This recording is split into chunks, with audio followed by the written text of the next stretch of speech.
Meu nome é Giovana Luiz Guivart, sou do terceiro B de DM, estou apresentando um trabalho de física do professor Willismar.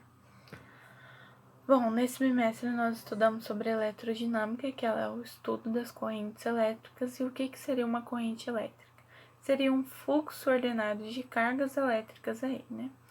Para eu conseguir passar cargas elétricas, eu preciso de objetos que sejam condutores de cargas elétricas.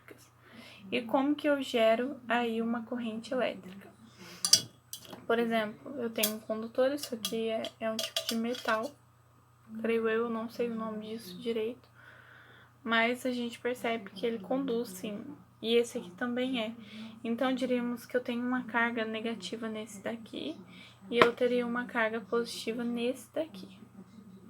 Né? Eu ligo eles por meio de um fio de um outro condutor e a carga negativa que vai estar nele, ela vai subir para cá, porque esse é o sentido que faz. O corpo que tem o menor potencial elétrico vai passar para o corpo que tem o maior potencial elétrico.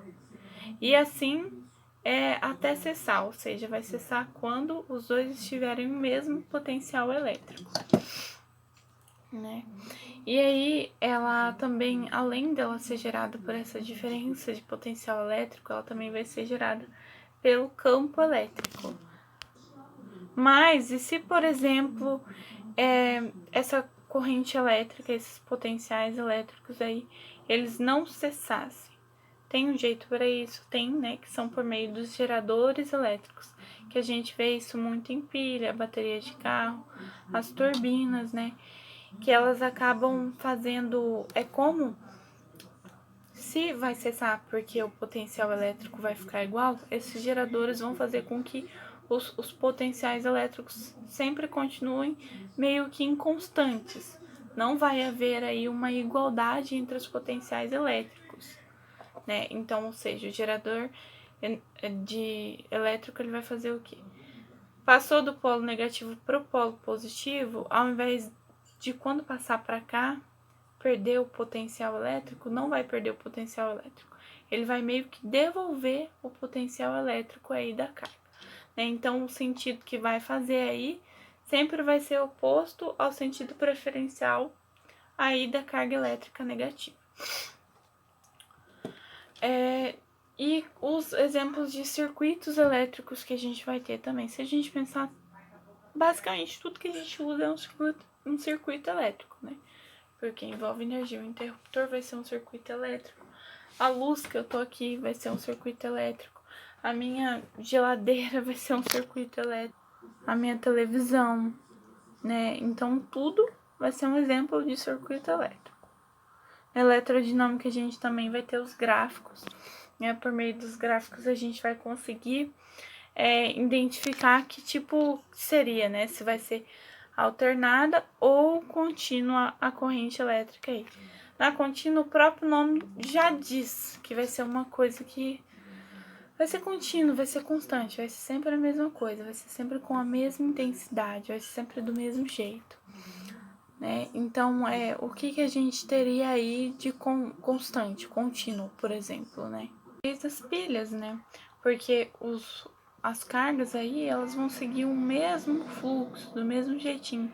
Quando é inconstante, elas não vão seguir o mesmo fluxo, do mesmo jeito. Por exemplo, eletrodomésticos aí, a rede de distribuição de energia, né? Não vai ter o mesmo fluxo, não vai ser constante, não vai ser igual, né? Eles vão seguir outro fluxo, de outro jeito, de outro modo. Agora falando um pouquinho sobre a lei de Joule, alguma coisa assim. Eu leio, mas às vezes eu nem consigo, quando eu vou falar o nome eu não consigo, né?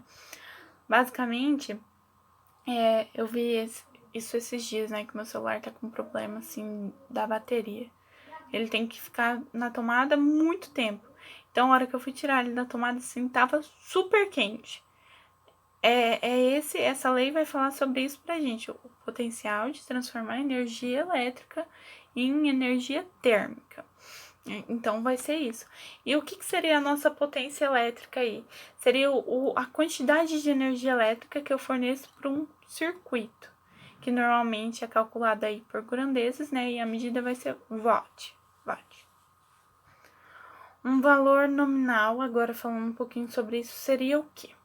Seria os valores da minha corrente elétrica e a potência de um aparelho que eu tenho, né? A gente vê isso em casa, aparelho 110. Ah, essa tomada aí é 220. Aí às vezes a pessoa vai conectar alguma coisa, né, na tomada que é 220, 110, por exemplo, né? A gente está acostumado de ver que as coisas queimam normalmente quando um aparelho é 220 e você conecta no 110, ou um aparelho é 110 você conecta no 120, né? Falando um pouquinho agora também, né? Tô dando uma resumida, assim, basicamente em cada um dos tópicos, porque acaba sendo muita coisa para falar. Os fusíveis e os disjuntores. Pelo que eu entendi, eles são dispositivos, eu já tinha ouvido falar muito desses nomes, mas eu nem fazia ideia do que era. Eles são dispositivos que servem para a segurança de um aparelho, por exemplo. Ele vai evitar, assim, que dê um incêndio, diremos assim. Porque quando acaba tendo uma sobrecarga aí de uma corrente elétrica, acontece que o propósito do fusível é proteger aquilo ali para não virar um incêndio, por exemplo. Fusível e disjuntor, né? Os dois têm a mesma função, porém, qual que seria o mais ideal aí seria o disjuntor, né? Porque o fusível, pelo que eu vi, quando ele queima, quando há uma sobrecarga aí na corrente elétrica, ele precisa ser trocado. Já o disjuntor, ele não tem essa necessidade de ser trocado. Falando um pouquinho agora sobre aí as leis de OHM, eu ia falar HM. Quer dizer basicamente o que? A primeira lei vem dizer pra gente que a corrente elétrica vai ser diretamente proporcional à diferença de potência aplicada. Então, aonde que a gente vê isso? Nos chuveiros elétricos, né? Porque a resistência que é utilizada para aquecer a água, ela vai sempre possuir um valor constante.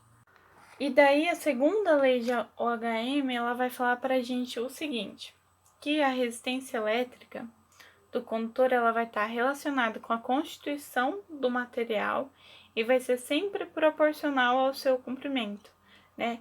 Então, a gente vai ver isso, por exemplo, secador de cabelo.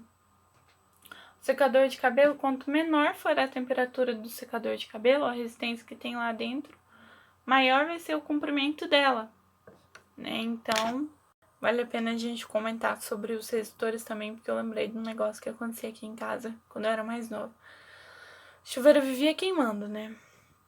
E primeiro a gente achava que era o chuveiro que queimava, e a gente fazia todo um processo de tirar o chuveiro, virava sempre uma bagunça.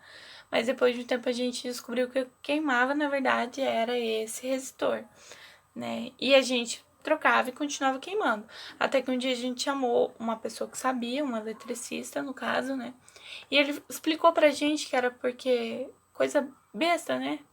E a gente mal pesquisava direito. Que a nossa casa era 110, a maioria das coisas aqui é 110, acho que não tem nada que é 220. E daí a gente pegava um resistor que tinha potência aí de 220 e acabava sempre queimando. Então depois que a gente começou a fazer certinho, acho assim que faz uns 3 anos que não queima nada. E a gente tinha que trocar de resistor umas 3 vezes por ano também. Era bastante vezes que a gente queimava o chuveiro aqui em casa. Enfim, né? Então, vale a pena a gente falar de interruptor também, né? Que são todas essas definiçãozinhas que o livro traz pra gente. O interruptor, ele fecha e abre um circuito elétrico, né? Não só aqui, mas na lâmpada do quarto também, né? Um condutor ideal é que, pelo que a gente viu, é uma resistência, um condutor que seria o ideal, seria um condutor que teria a resistência elétrica dele igual a zero. Só que dificilmente vai ser aproximado de zero, né? Vai ser zero, vai ser aproximado, ó. Vai ser baixo a resistência, mas ainda não vai ser zero. Bom, no capítulo 5, a gente vai ver o circuito elétrico quando ele já é formado por mais de 2 componentes de resistência elétrica, podendo ele ser misto aí, né, em série ou paralelo. Como eu posso obter vários valores num circuito elétrico, por exemplo, né, que foi falado também, por meio do reostato. Do reostato eu posso diminuir, aumentar os valores aí da resistência que eu vou ter ali dentro do circuito elétrico. Aí a gente também tem os famosos curtos-circuitos, que eu acho que estudando isso a gente vê como a falta de informação das pessoas é pouca, né? Por que que ocorre?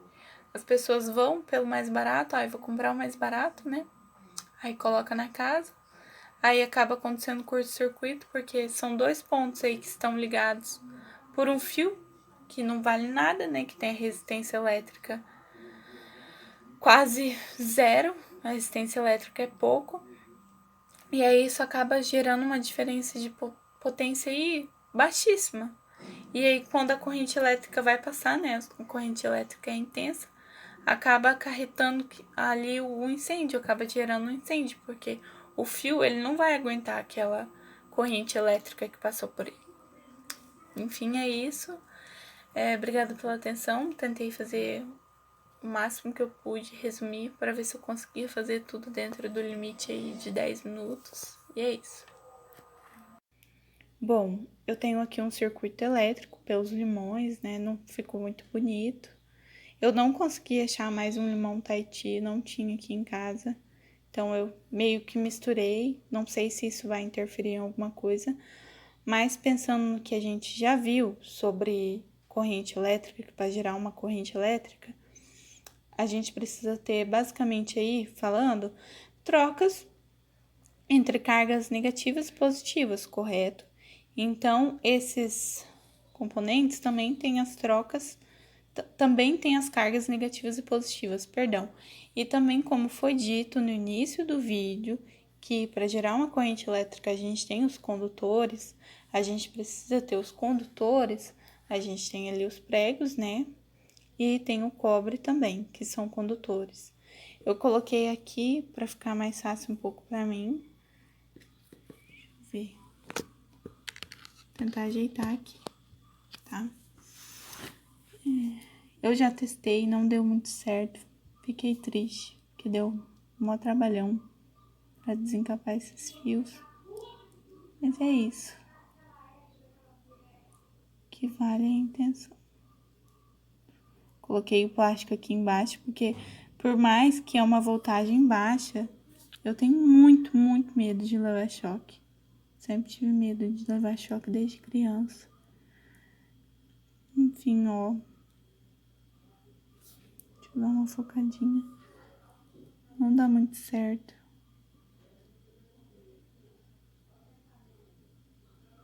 Enfim, é isso, né? Era pra acontecer aí. Mas, provável que... Lógico, não vai dar pra mim comprovar isso. Mas eu percebo, eu encostando nos limões, eu percebo assim, que eles estão muito quentes. E eles estavam na geladeira. E eu não tenho um voltímetro também, não tenho condição de pegar um voltímetro emprestado, porque minha mãe usa a moto para trabalhar. Mas será que vou tentar só mais uma vez, tá? Para mostrar realmente que não é má vontade minha. Eu tô suando. Quando eu digo que eu tenho medo, eu realmente tenho muito medo.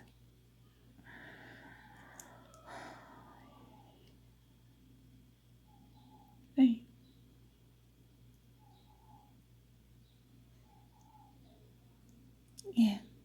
Não dá certo. Eu tô gostando. Tentar fazer assim, ó. Também não dá certo.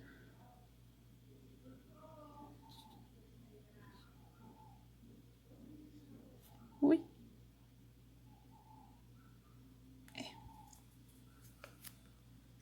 É isso. Obrigada pela atenção.